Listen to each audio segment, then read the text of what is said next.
Here along the Illinois River, people are dealing with problems everywhere. This flood fight is far from over. Because if you go down that road right behind me, everything is flooded. Hello guys, that's right. I am finally here to talk about flooding.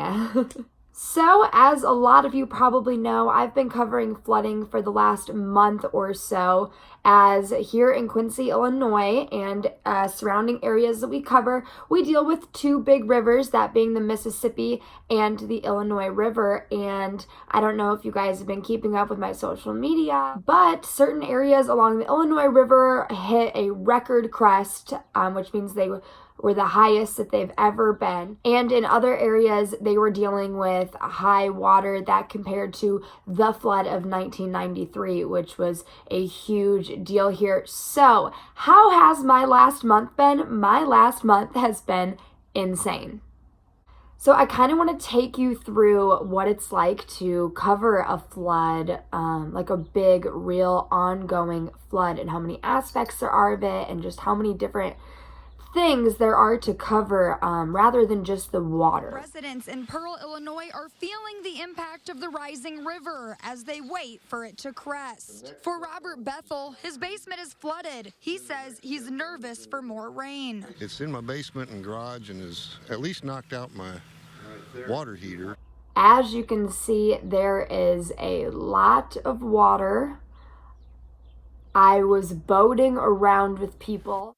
Mother Nature decided to give us a bunch of water, so instead of getting down, I guess you just go fishing, you know? I mean, you ain't gonna beat it, so you might as well join it. As Sean Jones boats around town, he says when water gets this high, there's nothing to do but fish. People were fishing.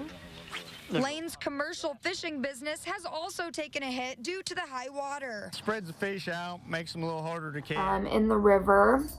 You'll see people's homes submerged by water.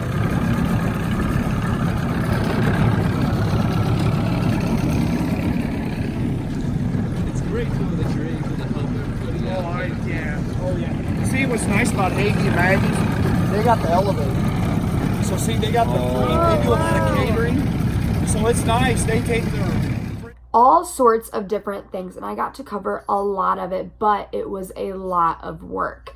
And so I'm going to kind of take you through what it's like to do this. It was definitely an eye-opener for me. So we go into work, and we have this big morning meeting, but we were skipping it. We were coming in, looking at our map of our DMA of areas that we cover that sit along the Mississippi and the Illinois River, and it was like, hey, who wants to cover what? Where are you going today? All right, you're out the door. And when we go out the door, we are taking everything with us because we're going, a lot of these places are over an hour away. So we need to go live up there at 5 and 6. So we are packing everything for a whole day with us. And we're going to these, they're known as river camps. Dylan and Alexandra, Vicki Mason spent the day getting the last things out of her house right here as she's moving due to the flooding. Mason has to fight the rising water. I did know that the water was going to come up a little bit more this week, so I was concerned for her, and she really needed to just push forward with everything. There's small communities along the river that is essentially protected by a big levee. You can see behind me up and down the levee, volunteers and members of the Illinois National Guard are just now wrapping up after a hard day of work here on the levee. This is what they were working on. If you take a look here, this is the sandbagging job they did a couple weeks ago. And now today, they're working to raise it up to this. And that's it. And when water gets high, really? And when water gets high, they depend on that levee. Well, here's some footage of me covering many levees on the Illinois River.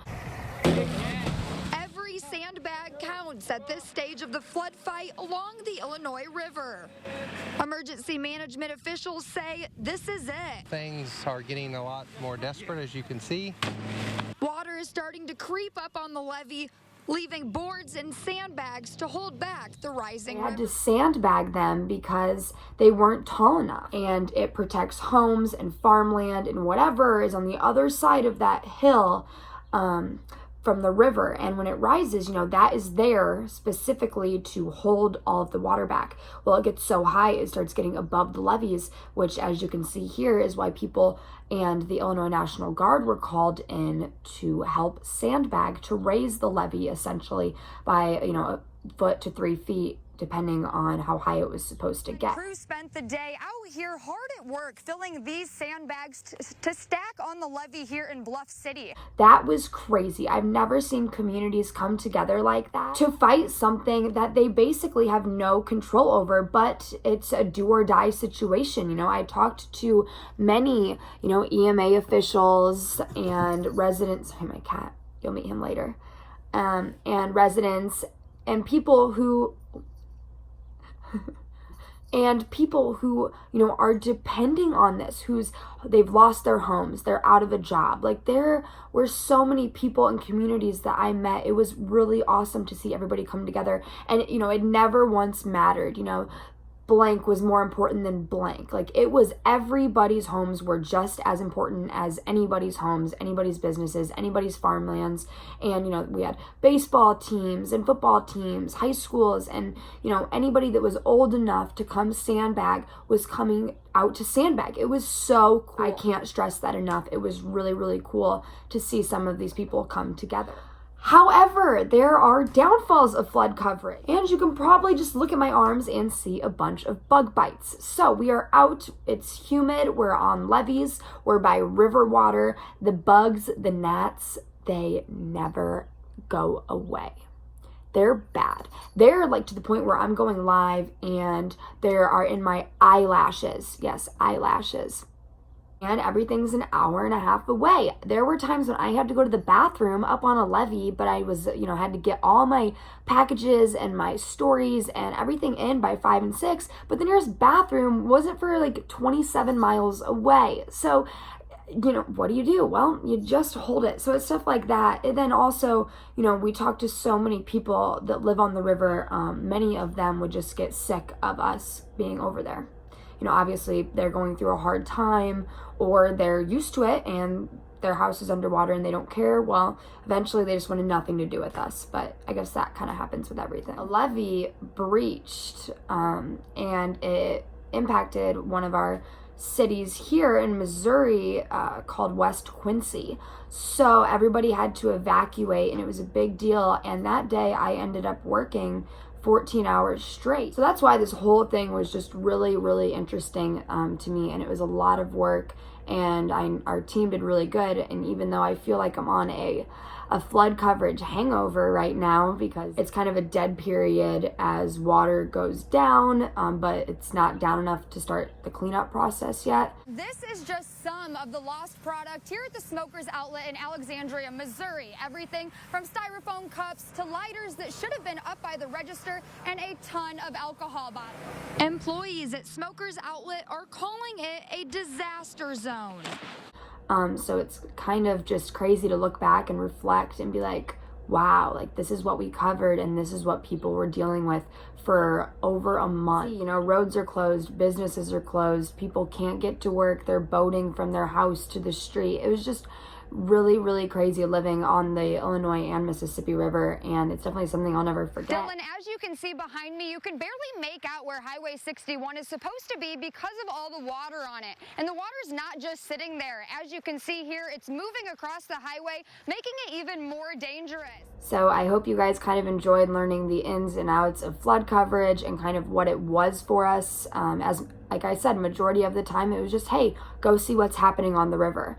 And, you were always finding somebody, whether it was a father and son fishing or somebody completely moving out. I did a story about somebody moving out and they said, I'm done with this. I'm not doing it anymore. It never ended. And it was really crazy to see what people are dealing with, but even more special, I guess, to see the communities come together to fight something like this. I've never seen so many people come together to sandbag. So it was definitely a good experience. And now it's kind of cool, many people will remember like the flood of 2019, which I am now a part of. So I hope you guys enjoyed that, just a little bit reflecting on the flood. If you've covered floods, let me know in the comments, because I would love to talk to you about how crazy it is outside of the Quincy area. It was a lot, and it was a really good experience as a first-year reporter here in the Tri-States. However, I'm gonna get better at this. I'm gonna start posting more, but it's going to happen on my new like professional but still personal Facebook page, and you can find that right here, Biernat TV, like that, because I'm going to be posting a lot of just short videos like this to show you what I'm doing behind the scenes, my vlogs, my actual stories that I'm doing for WGEM, and just kind of all sorts of sports news, obviously regular news, flooding, anything like that. So make sure you do like my social media. I hope you guys enjoyed this snippet of what it's like to cover flooding here when it gets this bad and intense. So I will talk to you guys later. Thanks for tuning in. As always, like all the social media.